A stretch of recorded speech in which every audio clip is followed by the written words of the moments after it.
Broncos country is hoping Bo and the guys will give us something new and exciting. So far, it's looking a lot like more of the same. Right now, the Broncos are losing to the Seahawks 26-13 in the fourth quarter, and rookie quarterback Bo Nix hasn't had much of an impact all game. Thanks for joining us. I'm Kim Christensen. And I'm Tom Green. The Broncos offense hasn't been in the end zone all game. The defense did score with 2 safeties. Will Lutz has added 3 field goals, so 13 points, not really getting people too excited. Not the start that fans were hoping for either. Still, of course, many remain hopeful. And 9 News reporter Jennifer Meckles joins us as she was talking with Broncos fans at a bar. People were watching the season start today. Hi, Jenny. Hi there, Tom. Yeah, Broncos have been working really hard in the offseason. The fans are ready for all their contribution here, right? The beer is cold, the energy is high. Everyone's very excited to see what this new quarterback might bring to the table. I am out at the Colorado Cake House in Broomfield. They're having a big party here today to kick off the season. Kind of a bummer the first game's on the road, so we can't be at tailgates, but this is a pretty good backup plan. They've had a little party here today. Had former player Rich Carlis out here. Remember him, the barefoot kicker? It's just been fun, right? Like the start of football season kind of feels like the beginning of the holiday season. Christmas is here. Football is back. A little muted, right, with how the game's been going so far, but I'm telling you, everyone's got their eyes on Bo Nix. That's what everybody's watching for, to see what kind of season this new quarterback's going to bring. Here's what a couple fans told me today. This will be our first year to make the playoffs for a long time. I already predict that. I mean, I feel confident about that. So watching them all at training camp, we have the top 53 people, so we're ready. I like Bo. Let's give him a little bit of time because, you know, he's a rookie. And as Manning said before, like, he loves Bo, and there's nothing to be worried about. And if there's one thing we know, guys, it's that the fans matter. The peanut gallery hot takes matter. So if the fans are feeling optimistic, you know, it's not a bad way to start the season. Let's just hope the Broncos can fix this score here before the end of the game. Well, we'll see. Bo Nix has just thrown another interception. It's a very difficult task to be a rookie quarterback in the National Football League. Jenny, thanks for bringing us some of the flavor from up in Broomfield. Yeah, you got to hope springs eternal. It's the first game, Tom. Well, if anything springs eternal, it's hope. It's hope. Hey, it was a beautiful day to stay outside for a while before the game. You can see some of our live cameras today. A taste of fall this past week, but we warmed up for the weekend. Might be a little while before we see those cooler temperatures make their way back. The warmer weather, the sunshine. How about this beautiful sunrise from out at DIA this morning? This is a photo they shared with their gorgeous view. The sky trying to rep that orange and blue, right? Right? Yeah, they are. Yes, yes. Yes. The skies in the morning and the night, and Kathy, just a win, too, maybe. Wouldn't that be nice? That'd be such a nice way to kick off the week. It would. We saw lots of sunshine today. There are a few clouds out there and a stray shower here and there that we're tracking. I don't know that we're going to see any rain here in Denver, but there's a couple things on the radar. A warm, dry week is coming up, but there is a shift in the pattern midweek that could bring in a few thunderstorms and maybe even a few showers. The average high is 83. So far, 89 at DIA after starting at 57. The record for today, 99. Still in the mid-80s this hour, some 90s to the south, 70s in the mountains, and the winds have been picking up a little bit out of the east and southeast, so watching that.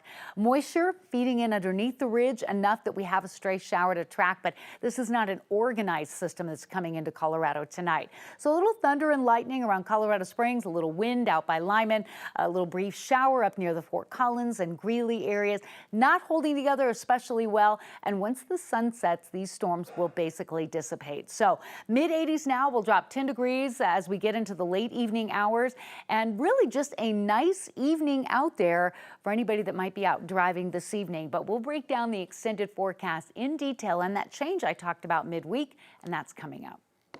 Thank you, Kathy. Police are investigating an attack on a Boulder City Council member as well as 2 others. Boulder police say it happened Friday night near 13th Street in the University Hill neighborhood. It isn't clear yet what led up to the altercation, but police say a man punched City Council member Tara Weiner. Police say Weiner and the 2 others involved were not seriously hurt. Now they're trying to sort out the motive behind the attack. The suspect was arrested for felony menacing as well as 2 counts of assault.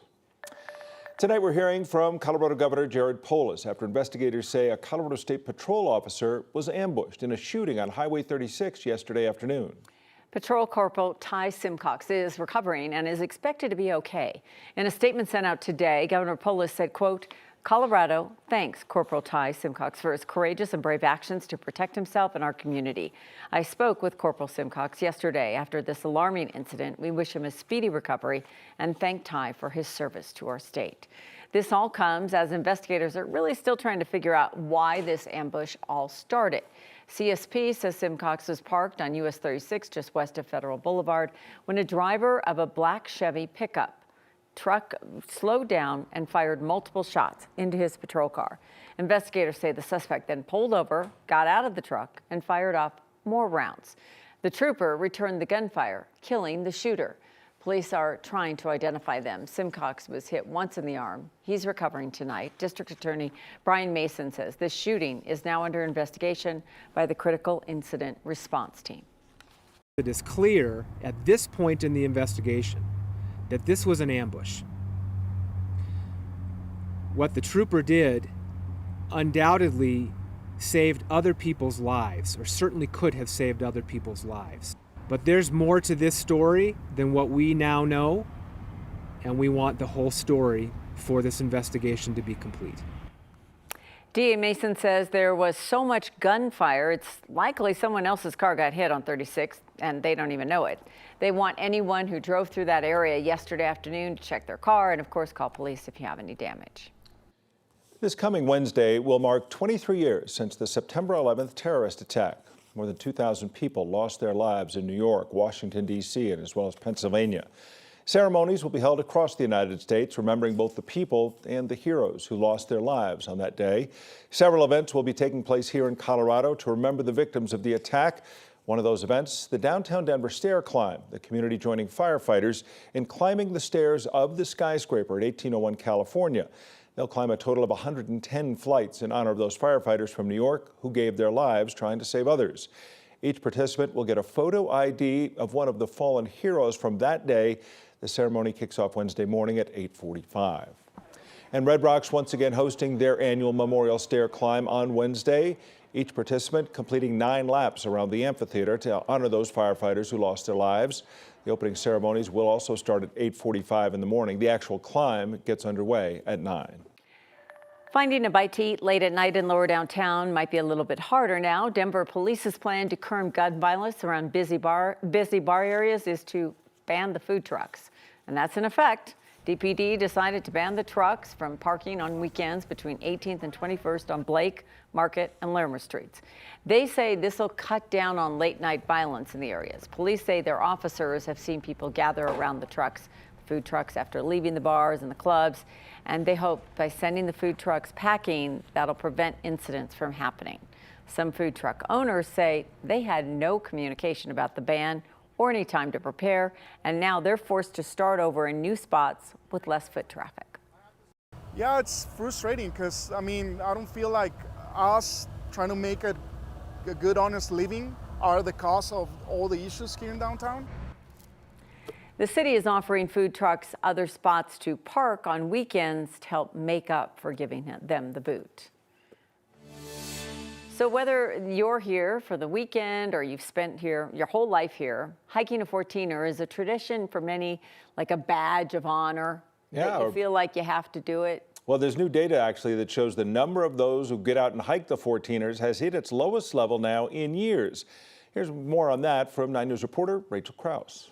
On Mount Bierstadt on a Sunday morning, the trailheads are packed, the parking lot's full. It's hard to believe that 14er traffic is way down. Hikers lock in early for a chance to take on the mountain in front of their feet. Well, my husband's birthday is Tuesday and he'll turn 60, and this is what he wanted to do to celebrate his birthday. Hike 14ers. This was my first one. I've done a few, if you count Mount Blue Sky as doing a 14er. The trek, always tough. Hard. It was difficult, but it was worth it. A little exhausting near the top, but really fun. Yeah, I had a lot of fun. It's, one of the easier 14ers. But fewer hikers are seeking out this Colorado rite of passage. We've been kind of racking our brains as to what might be behind this. Lloyd Athern is the director of the Colorado 14ers Initiative. They track just how many folks try to reach the top of Colorado's highest peaks. Last year, 260,000 people took on a 14er. the lowest count in 8 years, and far below the 2020 peak of 415,000 hikers. We expected that it was going to go back a certain degree, maybe to what we had had in 2018, 2019, into the mid 300,000 level, and it's just continued to drop. As for why? It's not clear. Tourism here is at a record high. Private property restrictions have impacted some hikers, but not many. Lloyd says part of it may be avid hikers aging out. It could just be that we have sort of these ebbs and flows of generations, and some of the bigger ones that had been out on the 14ers a lot are now exiting, and we have Gen X and Gen Z that might be just smaller generations and not as many people out on the mountains. It is hard to believe. I wouldn't guess that. I think it's a good thing, less people on the trail. Yeah, I mean, it's unfortunate that less people want to do it, but I don't mind if it's less busy and if I can get parking. Lloyd says this drop isn't necessarily a bad thing. People come from all over the world to climb these mountains. There's certainly no lack of, it's not like they're vacant out there. It's an accomplishment, I would say. But definitely next season, we're planning on hitting a few more. Whether you hike dozens of them or just one, Coloradans say the tradition of hiking 14ers is one trail they don't plan on getting off anytime soon. On the trails, Rachel Krause, 9 News.